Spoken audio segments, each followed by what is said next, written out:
लड़कियों के नाम है इंसिया, ज़बान है अरबी, मायनी है प्यार मोहब्बत और उनसिया के स्पेलिंग आप देख लें। नंबर 2 पर है इनशरा, ज़बान है अरबी, मायनी है सरवर खुशी, इनशरा के स्पेलिंग आप देख लें। अच्छा जी, नेक्स्ट नाम है अकमर, ज़बान है अरबी, मायनी है चाँद और अकमर के स्पेलिंग इंग्लिश में आप देख सकती हैं। नेक्स्ट नाम है हमारा अंजुम, ज़बान है अरबी, मायनी है सितारा और अंजुमन, अंजुम के स्पेलिंग देख लें।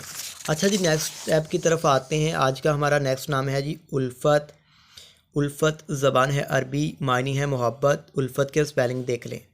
नाम है अक्काश, ज़बान है अरबी, मायनी है नफीस तबीयत और अक्काश के स्पेलिंग देख लें। अच्छा जी, नेक्स्ट आते हैं अरीबा, ज़बान है अरबी, मायनी है माहिर औरत फ़नकार, अरीबा के स्पेलिंग देख लें। अच्छा जी, नेक्स्ट नाम है हमारा उर्वा, उर्वा ज़बान है अरबी, मायनी है जी सैराब करना, सैराब करना, उर्वा के स्पेलिंग देख लें। मज़ीद इन्फॉर्मेटिव वीडियोज़ के लिए हमारे channel name Urdu by Adil को सब्सक्राइब कर लें।